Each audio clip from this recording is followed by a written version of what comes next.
Merci de m'avoir invité dans ce lieu magnifique, dans cette ville que je ne connaissais pas bien et que j'ai appris à mieux connaître, l'idée que j'allais venir bien sûr. Et puis ce matin, j'ai entendu Bernard Delpal et l'idée de ce pays comme au fond incarnation d'une résistance et des choix. Hein. Je trouve ça très très beau et bon, c'est assez étonnant. C'est très étonnant quand on y réfléchit et quand on voit les lieux.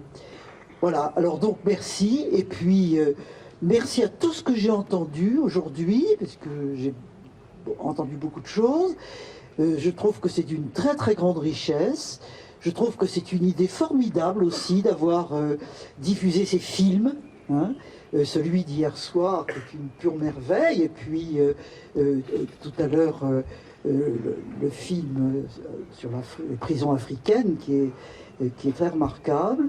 Bon voilà, écoutez, je trouve ça formidable. Je voudrais remercier beaucoup aussi les Marie et Bernard qui m'accueillent si gentiment. Voilà, merci à tous. Alors, je ne voudrais pas être trop longue parce que je sais qu'il y a une intervention importante qui va être faite par un juriste, et un juriste ukrainien ou d'origine ukrainienne et qui s'occupe en ce moment de la justice en Ukraine et, à propos de l'Ukraine, et Dieu sait si c'est important. Donc je serai sobre. Je voudrais vous dire deux séries de choses. D'abord un petit peu comment les prisons ont émergé dans l'histoire. Vous allez me dire, oh, c'est pas très intéressant. Peut-être que si quand même, parce que les prisons sont obscures. C'est un monde obscur, c'est un monde où les gens n'ont pas la parole. C'est un monde oublié, enfin, et qu'on ne veut pas voir, justement, du tout. Je dirais, mais franchement, je ne voudrais quand même pas faire d'analogie. C'était un petit peu la même chose pour les femmes, hein. Il y avait ça aussi dans l'histoire, les femmes peu présentes. Pour ma part, je me suis intéressé aux deux, mais au fond, sans peut-être tellement de lien particulier entre les deux. Donc c'est aux prisons que je m'intéresse ce soir. Et cet objet obscur, eh bien, il a émergé à l'histoire, et il a émergé à l'histoire, au fond, dans les années 70, par là. C'est à peu près dans... C'est un peu après 68 tout de même, hein, que tous ces sujets, en quelque sorte, émergent. Et pourquoi et comment? Pourquoi et comment? Les historiens s'intéressaient, il y avait des signes d'intérêt pour les prisons. Bernard Delpal en est en effet un témoin et un acteur, et mais il y avait d'autres, il y avait des travaux qui montraient un signe d'intérêt pour ce sujet-là. Mais enfin, tout de même, c'est devenu véritablement un champ à partir des années 70, pour plusieurs raisons. D'abord parce que 68, de manière générale, a dit que les périphéries, eh bien, c'était central. Hein, qu'il ne fallait pas s'occuper uniquement du centre, il fallait s'occuper des marges. Et que les marges signifiaient quelque chose d'une manière ou d'une autre, et que c'était important de s'en occuper. Donc il y avait quelque chose d'important de ce point de vue-là. Moi, j'appartenais à une université, Jussieu, qui était très sensible à cette, on pourrait appeler l'ère du temps, et il y avait des enseignements qui ont commencé dans ces années-là sur, je me souviens, il y avait une unité de valeur qui s'appelait les marginaux et les exclus dans l'histoire. Hein. C'était vraiment tout à fait les préoccupations de l'époque. Il y a ça, il y a l'ère du temps, un peu. Et puis, l'ère du temps, c'est pas péjoratif dans ma bouche du tout. Et deuxièmement, il y a eu les révoltes des prisons. Ça, il ne faut pas l'oublier. Dans les années 70, il y a eu d'importantes révoltes dans les prisons. Atlanta, aux États-Unis, hein, qui a été une révolte tout à fait considérable, dramatique d'ailleurs, hein, avec des morts, la violence américaine, pour le meilleur et pour le pire, dans le fond. Hein. Mais ça a été très important. Ça a entraîné des révoltes dans différents pays. Et en France, dans les années 70-71, il y a en effet des révoltes importantes de détenus dans différentes prisons parisiennes, mais pas uniquement. Et on parle les détenus s'affirment comme des gens qui veulent des droits. Hein, c'était pas la première fois. Mais enfin, avec beaucoup de force. À ce moment-là, un homme important, et avec son groupe, intervient, Michel Foucault. Hein. Et Michel Foucault, on va le retrouver tout à fait central dans cette affaire-là. Peut-être n'est-ce pas lui, d'ailleurs, qui a suggéré cela. On en parlait tout de suite avec M. Delarue.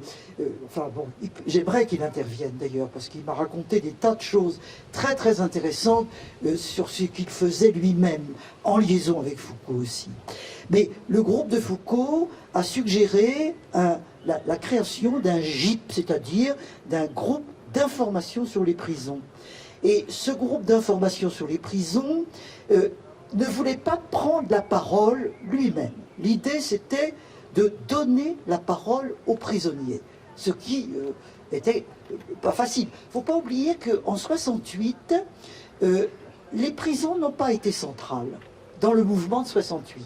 Je me souviens, avec beaucoup d'autres, d'avoir manifesté autour de Belfort, du lion de Belfort, avec la prison de la Santé à côté. Hein.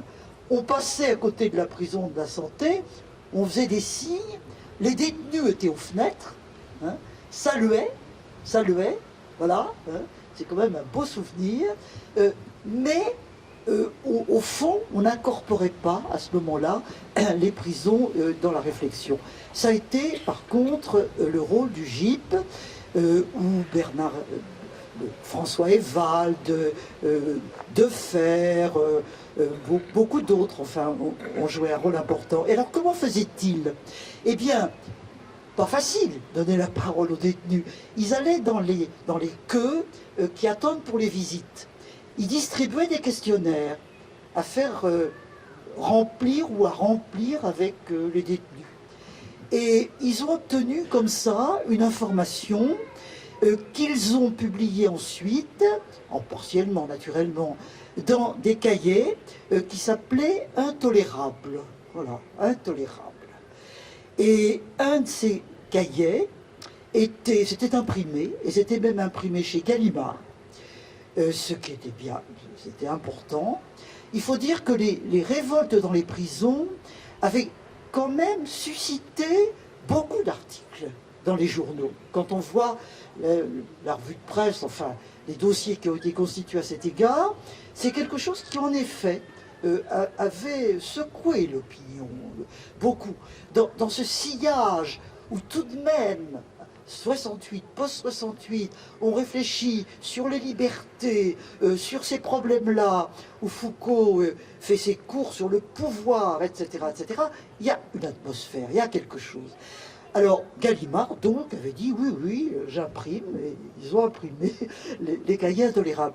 Il y en a un qui m'avait particulièrement frappé, qui était la confession, c'est un mot, oui, c'est bien catholique tout ça, le témoignage, disons, le témoignage d'un homosexuel en prison.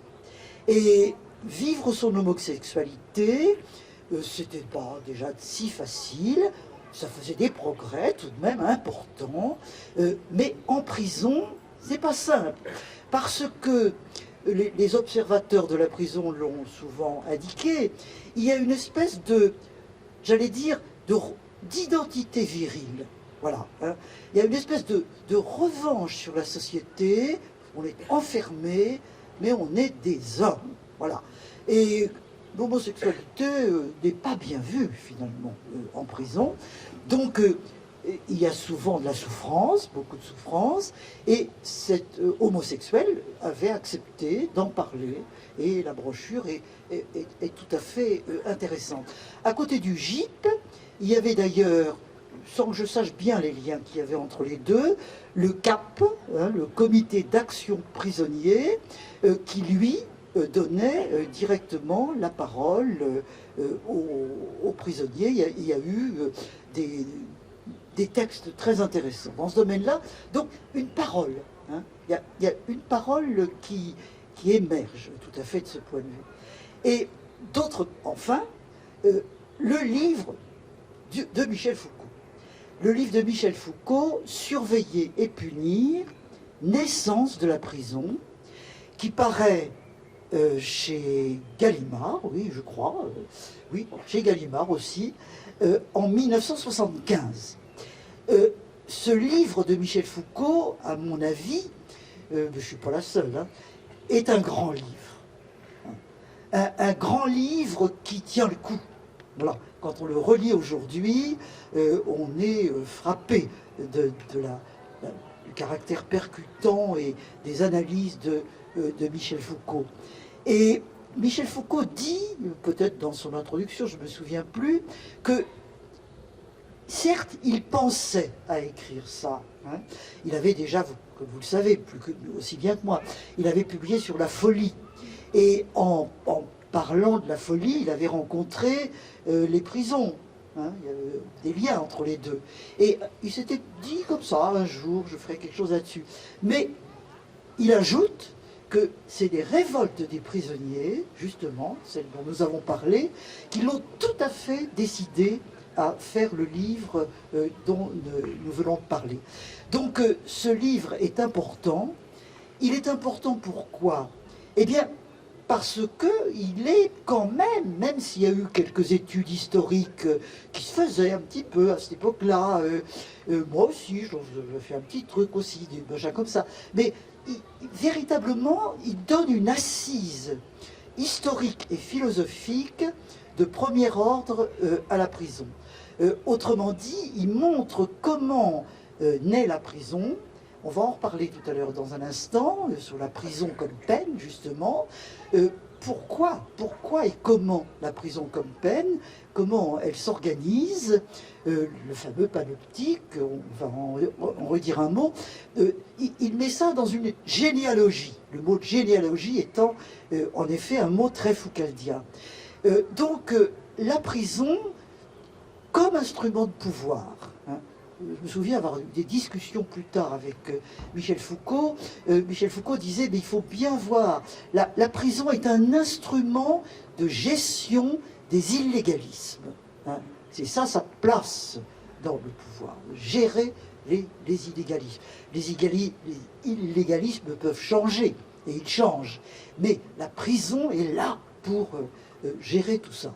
Donc c'est un grand livre sur les prisons, très très important, avec beaucoup de choses à dire à ce sujet. Et au-delà de la prison, ou en même temps, c'est aussi un livre sur les disciplines. Ce que Foucault montre à travers cela, surveiller et punir, c'est qu'au fond, les sociétés modernes, de plus en plus organisées, productives, etc., voilà, bon, ont besoin, sécrètent un besoin d'ordre et de discipline. Et que, d'une certaine manière, la prison, c'est peut-être un lieu d'exercice, c'est peut-être un modèle aussi. Surveiller et punir, organiser la société, faire que la société soit une société de discipline, parce que, voilà, Foucault n'emploie pas beaucoup de termes économiques. Hein. C'est pas du tout une analyse du capitalisme, par exemple. C'est autre chose, c'est tout à fait autre chose. Il réfléchissait en des termes autres, tout en ayant incorporé aussi pas mal de choses du marxisme ou de l'analyse du capital. Donc c'est un livre important et c'est en même temps, je dirais, un bon livre littéraire, parce que c'est très bien écrit, hein, avec, comme toujours, chez Foucault, très bien, mais en même temps avec des vibrations. des vibrations, on sent passer les derniers mots, je ne me souviens plus par cœur d'ailleurs, on entend le bruit, le vacarme de la révolte. Voilà, c'est un livre qui parle un petit peu de tout ça. Alors, ce livre de Michel Foucault donne donc des assises nobles, si l'on peut dire, philosophiques en tout cas, à l'étude de la prison, et ça a été un formidable stimulant pour j'allais dire, les sciences sociales et humaines. Aussi bien les sociologues, hein, que les historiens, ceux qui s'intéressaient à ça, ont trouvé là un véritable encouragement, même une incitation, au fond, à travailler dans ce domaine-là. Et je vous dirais simplement, très rapidement, en histoire, par exemple, qu'est-ce qui s'est passé en histoire? Nous étions plusieurs à nous intéresser à ce type de choses. Par exemple, je pense à Arlette Farge, qui a fait un livre sur le vol d'aliments, hein, qui répond tout à fait... elle ne parle pas des prisons, mais elle parle de ce qu'il précède, c'est-à-dire la délinquance. Il y avait donc beaucoup de choses, mais ça a stimulé. Pour ma part, j'avais écrit un article dans les Annales qui s'appelait, je ne sais plus très bien, les prisons au 19e siècle, quelque chose comme ça, enfin, quelque chose comme ça. J'avais d'ailleurs présenté ce texte dans une communication, comme on en fait tout le temps dans les sociétés, des trucs comme ça. Et Foucault était là, ça se passait à l'école normale, et Foucault m'avait dit, il était là, très gentiment, comme ça, puis à la fin, il vient me dire, ça m'intéresse ce que vous dites là, est-ce que vous pourriez ça vous ennuierait de me passer votre texte? Je dis, bien sûr, je serais très, très, très contente, au contraire. Ce que nous avons fait, et je l'ai envoyé, et il m'a dit justement,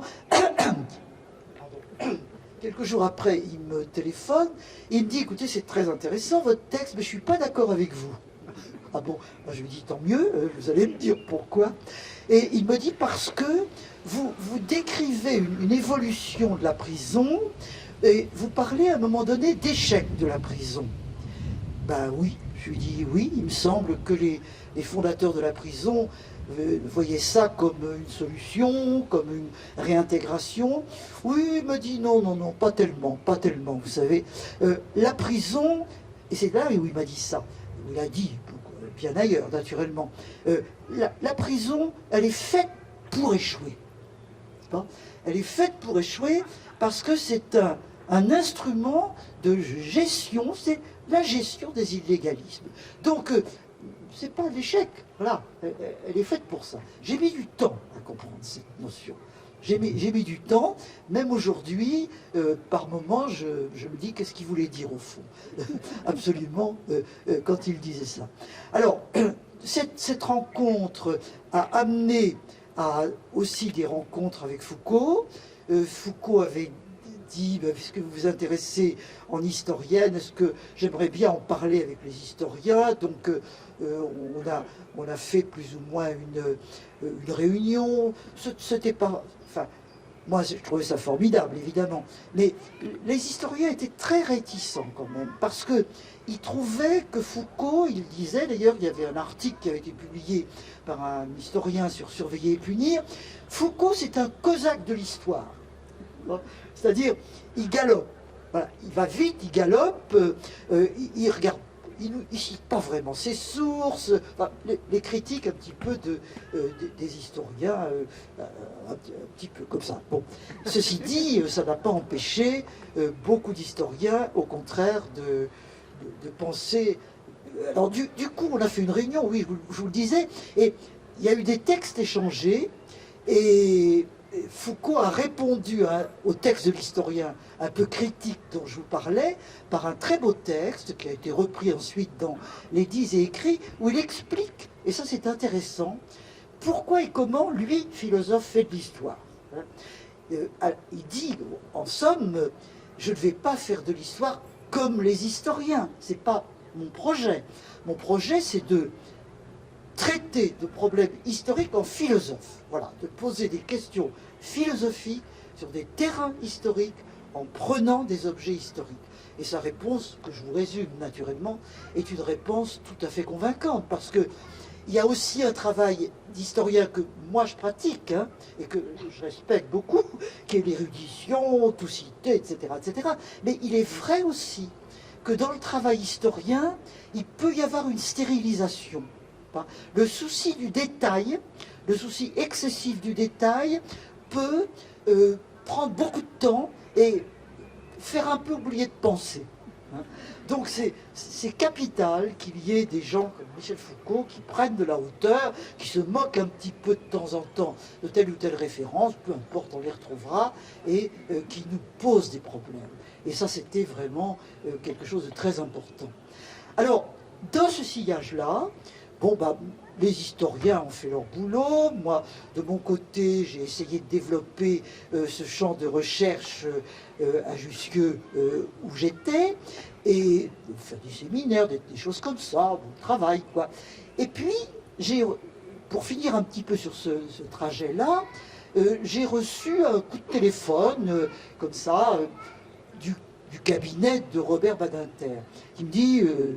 Michel Perrault, quand est-ce que Robert Badinter pourrait vous appeler, voudrait vous demander quelque chose? Bon, très bien, on prend rendez-vous par téléphone, tout ça.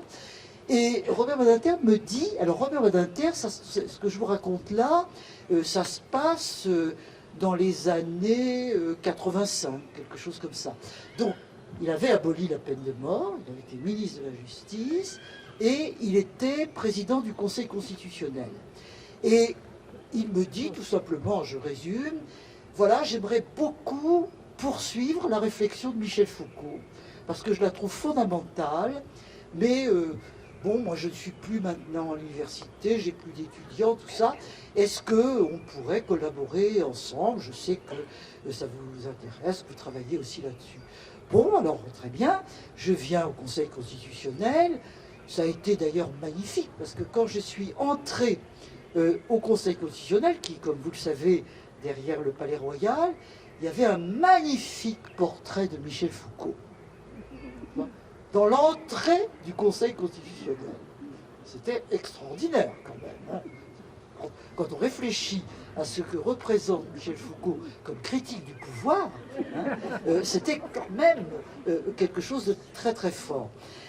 Donc c'était très bien. Alors on a parlé, on a organisé, enfin je vais passer les détails de tout ça, mais le résultat c'est que pendant 5 ans, peut-être même 6, je ne sais plus, de 86 à 91 en tout cas sûrement, nous avons fait ensemble un séminaire qu'on a appelé le séminaire Badinter bien sûr, parce que c'était très important, et qui a été un lieu de réflexion tout à fait intéressant, avec les étudiants. Moi, mes étudiants étaient très enthousiastes, vous imaginez bien, venir dans ce séminaire, faire des communications, ça les stimulait beaucoup dans leurs propres travaux. Et puis, il y avait des juristes, des avocats, des médecins. Il y avait pas mal de médecins. Enfin, il y avait beaucoup. On n'était pas très nombreux quand même, hein, une quarantaine de personnes à chaque fois, mais pour un séminaire, c'est bien. Et voilà, alors on avait tout un programme. Et ce qui préoccupait beaucoup Robert Badinter, c'était comment concilier la démocratie et la prison. Voilà. Comment faire? Voilà. La prison, vous voyez bien sa place comme juriste, comme droit, mais il savait les lourdeurs de l'administration pénitentiaire. Hein. Il était parfois un peu, de temps en temps, critique à cet égard. Il savait que c'était extrêmement difficile de ce point de vue-là. Alors ça lui posait un problème sur la réflexion de la démocratie. Et il a fait un bouquin qui s'appelle « La prison républicaine », que vous pouvez très facilement trouver. J'avais d'ailleurs, de mon côté, je lui avais dit, mais si vous voulez, moi je peux peut-être essayer de voir un petit peu le quotidien dans les prisons, parce que lui, il voulait surtout étudier ça en juriste un petit peu. Hein. Et je m'étais lancé dans le dépouillement des bulletins de la Société des prisons, etc. etc. Donc j'ai avancé lentement comme une historienne. Donc je n'étais pas prête du tout. Je lui ai dit, écoutez, non, ça je peux... je le ferai peut-être plus tard, mais là je peux pas, c'est pas possible. Ceci dit, c'était drôlement intéressant hein, de voir comment au concret on discutait sur les droits des prisonniers, etc., etc. Donc il y a eu ça, il y a eu la rencontre avec Foucault, la rencontre avec Badinter, et c'était, je dirais que l'implication d'intellectuels, d'hommes d'action, je pense à Robert Badinter, de personnes comme cela dans le champ du pénal et du carcéral, c'est très important, parce que ça stimule les recherches, ça montre que c'est un objet de recherche légitime, hein, auquel on peut vraiment se consacrer, que c'est pas du tout marginal, que c'est tout à fait central. Alors, de mon côté, j'avais donné beaucoup de sujets de thèse, on m'en demandait d'ailleurs, c'était drôle d'ailleurs, je fais une parenthèse, à Jussieu où j'étais, les femmes, les jeunes filles, les femmes venaient me demander des sujets sur l'histoire des femmes, hein, et les garçons venaient me demander des sujets sur les crimes et les prisons.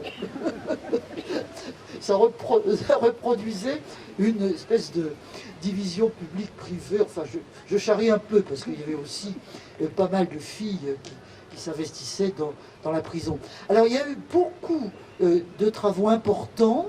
Je n'en citerai naturellement que quelques-uns, je ne vais pas faire de bibliographie ici, mais je pense par exemple à la grande thèse, vraiment un truc formidable, de Jacques Guy Petit, qui s'appelle Ces peines obscures, la prison pénale en France au XIXe siècle. C'est vraiment l'ouvrage fondamental. Hein. Jacques Guy Petit a fait un énorme travail de dépouillement d'archives, non seulement nationales, la fameuse série U, mais oui, la série U, c'est dans les archives départementales, mais beaucoup de dépouillements d'archives. Enfin, il a fait un travail d'historien très remarquable, et son livre est toujours quelque chose de très important. Mais il y en a eu beaucoup d'autres. Par exemple, je pense à Jean-Claude Vimont, qui est décédé très tôt, malheureusement, qui avait fait un truc passionnant sur la prison politique.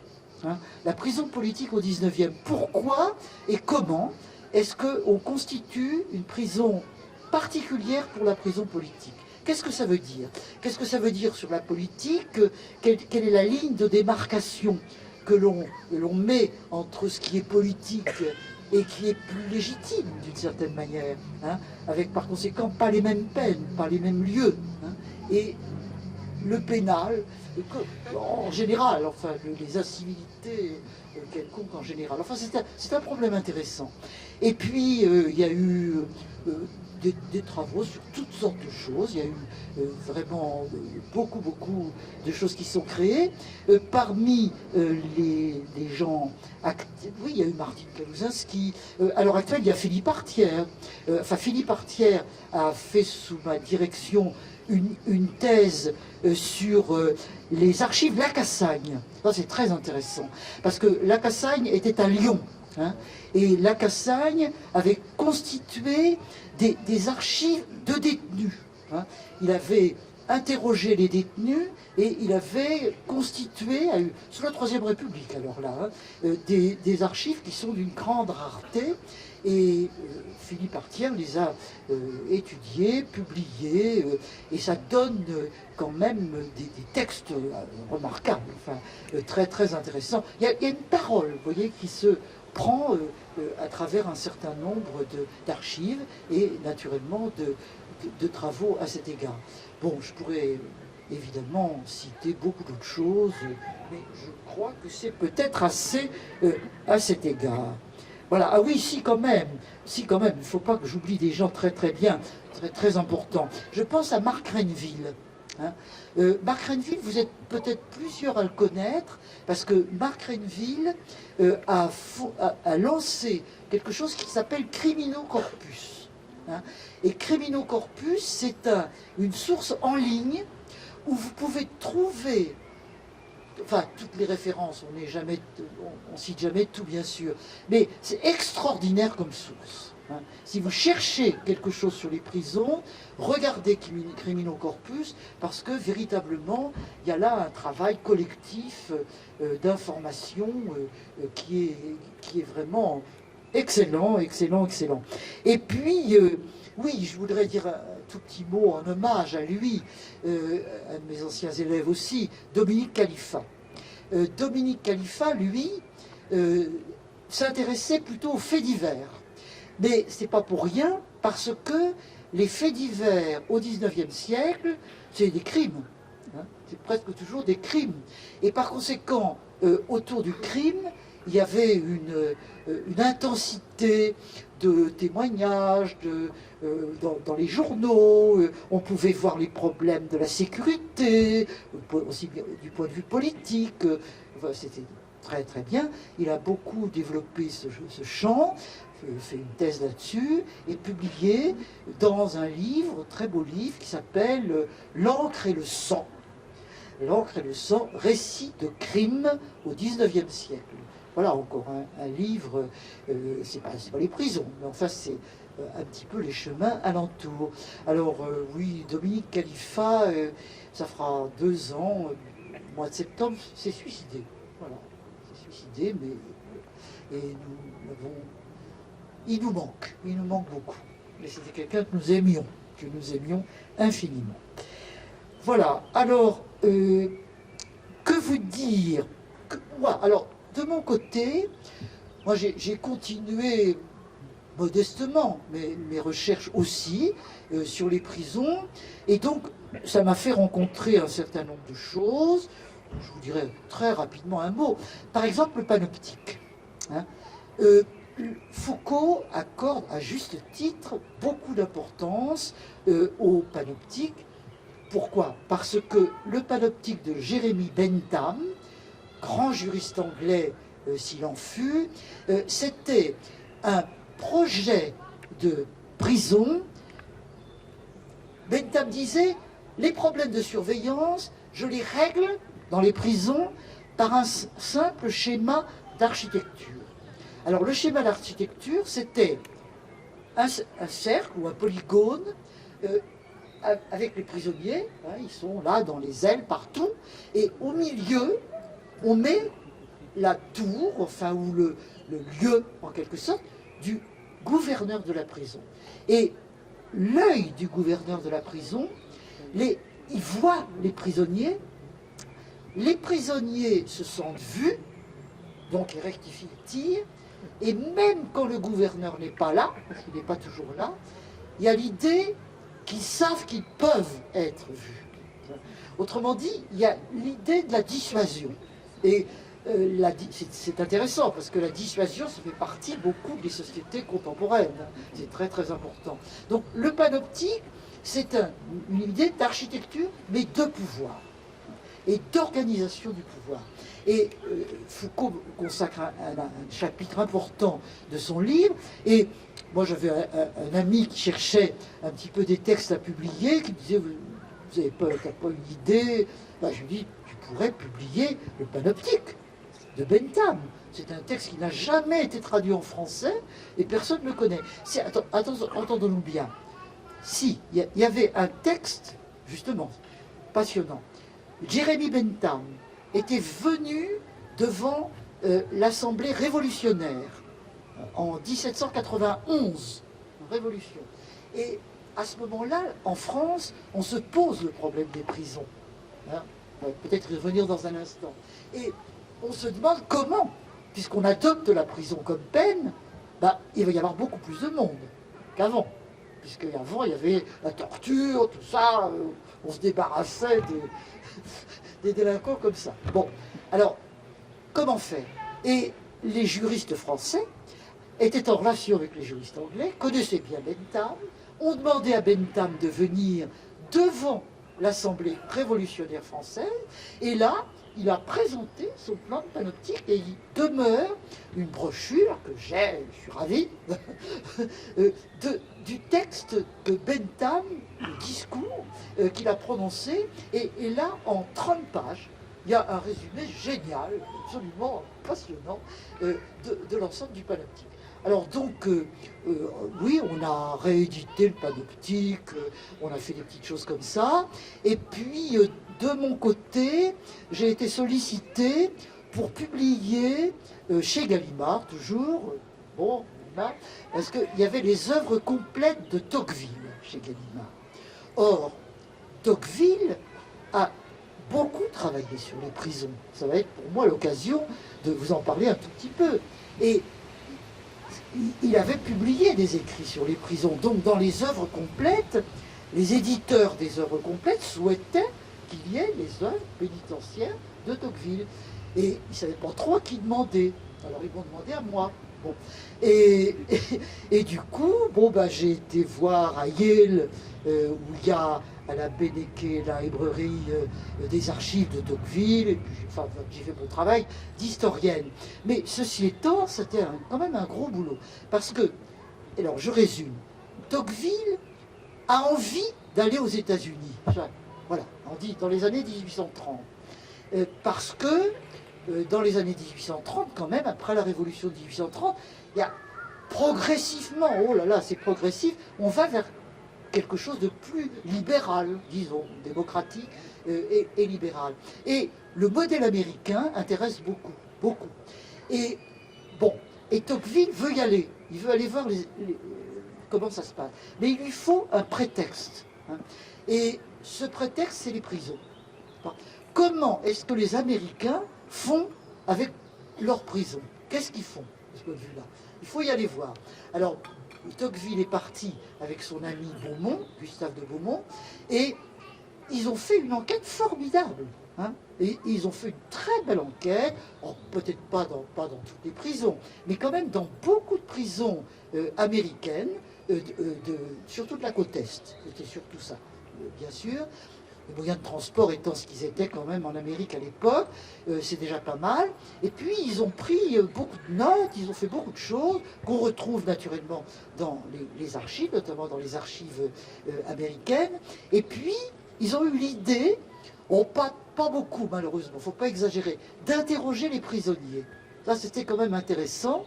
Tocqueville, dans son anglais tel qu'il est, interroge les prisonniers. Il y a quelques notes comme ça, de la main de Tocqueville sur les prisonniers américains. Mais au fond, ce qui intéressait le plus Tocqueville, et qui a eu beaucoup de répercussions en France par la suite, c'était justement quels sont les modèles de prison américaines. Et il a été fasciné, notamment... Alors, il y avait deux modèles. Il y avait Auburn et Philadelphie. Voilà. Alors, à Auburn, l'architecture était secondaire, mais c'était l'idée de travail en commun le jour et solitude la nuit. Voilà, c'était ça. Hein. Les gens sont dans leur cellule la nuit, mais le jour, allez, travail en commun. Et puis il y avait le modèle qu'on appelait le modèle de Cherry Hill, Philadelphie, parce qu'en réalité, Cherry Hill est une prison de Philadelphie, et le modèle de Philadelphie, c'est la solitude complète, totale, jour et nuit. Voilà. Et ce modèle-là était préconisé par les Quakers. Hein. Les Quakers pensaient que le prisonnier, au fond, ce qu'il fallait, c'est qu'il soit seul devant Dieu, hein, et tout le temps. S'il parle avec les gens, c'est fini, il va retrouver ses mauvaises habitudes, les copains, tout ça, c'est fichu. Donc, le prisonnier, tout seul, dans sa cellule, jour et nuit, travaillant dans sa cellule, mais tout seul, avec des visites de temps en temps de personnes bien intentionnées qui viennent le voir un petit peu tout de même pour qu'il parle avec quelqu'un, pour lui faire un peu de morale. Voilà. Bon. C'était ce modèle-là.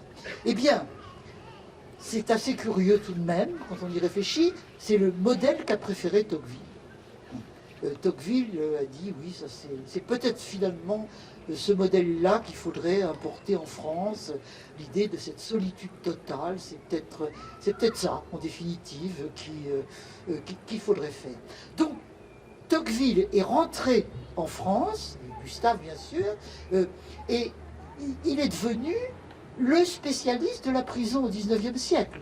hein. C'était toujours lui qu'on allait consulter, et en général, on ne le sait pas, ça. On voit Tocqueville comme de la démocratie en Amérique et autres ouvrages, ô combien connus et combien enseignés, notamment à Sciences Po et partout, parce que c'est vraiment un ouvrage très important, mais on oublie ces écrits sur les prisons, hein, et cet intérêt, peut-être personnel et social, j'en sais rien, de l'air du temps de l'époque, mission qu'il avait reçue pour aller en Amérique, bien sûr, mais je trouve que c'est intéressant. Je trouve que politiquement, c'est très intéressant de voir que quand même un des penseurs de la démocratie, après on discute des idées de Tocqueville, c'est autre chose, mais il y a associé les prisons. Et d'une certaine manière, ça donne raison à Foucault, hein, de montrer l'importance politique de la prison. C'est quelque chose de tout à fait essentiel. Donc voilà, moi ça a été ce côté-là, ma familiarité avec les prisons, pénétrer dans les écrits de Tocqueville, les éditer et faire ce genre de choses. Et puis je me suis intéressé aussi aux bandes de jeunes, hein, les Apaches. Alors les Apaches, c'était des bandes de jeunes qui, à Paris, dans les années 1900, et qui se donnaient à eux-mêmes le mot d'Apache, hein, en se revendiquant des Apaches américains, en quelque sorte, pour montrer leur marginalité, leur protestation. Oh, c'était des petits, j'allais dire, des petits voleurs, quoi. Voilà, un peu, c'est ça. Ils faisaient peur aux bourgeois, comme on disait. Hein. Mais, je plaisante un peu avec ça. À l'époque, les Apaches ont fait peur. Voilà. Ils ont fait peur, et le gouvernement ne savait pas trop comment faire avec ça. Il y avait un peu de surenchère sur le plan de la sécurité. Donc, on montait un peu les Apaches en épingle, si j'ose dire, pour accroître un petit peu les lois sur la sécurité. Il y avait déjà ça, vous savez, dans les années 1910, juste avant la guerre 14, dans les années 1907-1914, il y a un renforcement des lois sur la sécurité, on pourrait dire, au nom des Apaches qui nous menacent. Ce schéma, on le voit très clairement déjà à cette époque-là. Bon, alors, je me suis intéressé aussi aux femmes en prison. C'est très intéressant, les femmes en prison. Il n'y a pas suffisamment de travaux là-dessus. Je sais que vous vous y intéressez beaucoup. Beaucoup d'entre vous ici s'y intéressent. Dans la question de la délinquance et de la prison, bien sûr, qui est liée, on retrouve une question de genre, hein, de différence des sexes, qui est quand même stupéfiante. Puisque, comme vous le savez, beaucoup mieux que moi, il n'y a guère à l'heure actuelle que 4%, que la population carcérale est féminine à 4%. Autrement dit, la prison est un monde d'hommes. Pourquoi? Pourquoi, hein? Pourquoi ça? Est-ce que les femmes sont donc si douces? Non, j'en crois rien du tout. Non. Donc il y a un véritable problème, et c'est un problème qui n'est pas du tout facile à résoudre. On en parlera si vous voulez, mais on a quand même essayé de réfléchir un petit peu sur la question. Et ceci étant, il y a donc, les femmes ont été longtemps dans les quartiers, et aujourd'hui encore dans des prisons départementales. Il y a des quartiers de femmes, mais elles sont évidemment très peu nombreuses. Et puis à Rennes, la grande prison de Rennes, qui est au fond la seule vraie. Autrefois, il y avait Agneau, je crois, en Alsace, mais Agneau n'existe plus depuis longtemps, et c'est Rennes qui est important. Voilà. Donc ça, c'est une vraie question. Je pourrais vous en parler beaucoup, mais évidemment, je ne le veux pas, parce que nous avons beaucoup d'autres choses à faire. Et puis, je me suis intéressé aussi aux enfants, parce que la prison de la Petite Roquette, que vous avez peut-être connue, enfin, elle a été supprimée, non, vous êtes trop jeune, beaucoup d'entre vous, elle a été fermée, oui, à la fin des années 90, quelque chose comme ça, 94, je crois. C'était une prison, au départ, pour enfants. Hein. C'est une des rares prisons panoptique française. Parce que le modèle panoptique n'a pas eu tellement de succès. Il y en a quelques-unes. Il y en a à Lyon, notamment. On en a parlé hier, ou ce matin, je ne sais plus. À Lyon, il y a en effet une ou deux prisons panoptiques. Mais ce n'est pas un modèle qui s'est répandu autant qu'on aurait pu le penser. Tandis que, à la Petite Roquette, c'était volontairement que Lebas, l'architecte Lebas, avait fait ce plan assez extraordinaire d'ailleurs, qui est un genre de panoptique, enfin c'est un peu dérivé plutôt, mais avec ce centre, ces ailes rayonnantes, c'était quand même quelque chose, la Petite Roquette. Alors la Petite Roquette était pour les enfants. C'était l'idée que là, les enfants, il fallait qu'ils soient totalement solitaires. Quelle idée, hein, bon, enfin, c'est comme ça. Il fallait qu'ils soient totalement solitaires. Pourquoi? Parce que l'enfant délinquant, hein, on l'a pris tout jeune dans sa délinquance. Donc on va pouvoir le rééduquer. Alors, on va pouvoir le rééduquer. Les jeunes, alors il y a de l'espoir. Mais du coup, il ne faut pas qu'il ait des mauvais camarades. Les mauvais camarades sont très dangereux pour les enfants, surtout en prison. Hein. Alors donc, solitude, solitude, solitude, voilà. Le modèle de Cherry Hill, absolument, transposé à la Petite Roquette. Ça s'est ouvert en 1836, la Petite Roquette, et puis ça n'a pas marché. Ça n'a pas marché, comment voulez-vous que ça marche? Et ça a été plutôt catastrophique, il y a eu des révoltes d'enfants, si bien que sous le Second Empire, l'impératrice Eugénie, qui n'était pas une mauvaise femme, l'impératrice Eugénie, bon, c'était ce qu'elle était, bien sûr, mais elle était assez philanthrope. Et elle savait qu'il y avait une prison d'enfants, elle avait demandé à venir dans cette prison d'enfants, elle vient et elle se fait traiter de morue. Embêtant quand même, hein, embêtant. Il y a eu des chahuts, elle a été chahutée. Bon, alors ceux qui voulaient fermer la prison de la Petite Roquette ont dit, vous voyez bien, c'est pas possible, voilà. Hein. Les enfants ne doivent pas, c'est à ce moment-là que la pensée pénitentiaire pour les enfants devient vraiment les colonies agricoles. Les enfants ne sont pas faits pour être en ville. Tous ces enfants qui sont à Paris, là, c'est des gamins des rues, c'est des vrais fripons. Il ne faut surtout pas les mettre ensemble. Voilà ce que ça donne. Il faut les mettre à la campagne. Et à ce moment-là, évidemment, le modèle dominant, c'est devenu Maitret. Hein, et toutes les colonies agricoles qui ont été très très nombreuses. Il y en a eu beaucoup. Alors ce sujet des enfants est évidemment un sujet extrêmement intéressant, extrêmement important. Voilà, alors j'ai assez parlé des travaux. Bien sûr, je pourrais développer beaucoup, mais je m'arrête là. Oui, je voulais quand même dire que ça continue. Beaucoup. Par exemple, je vais vous donner un exemple. Elsa Génard a récemment soutenu une thèse tout à fait remarquable sur les relations carcérales à l'intérieur des prisons au XXe siècle, entre 1930 et 1960.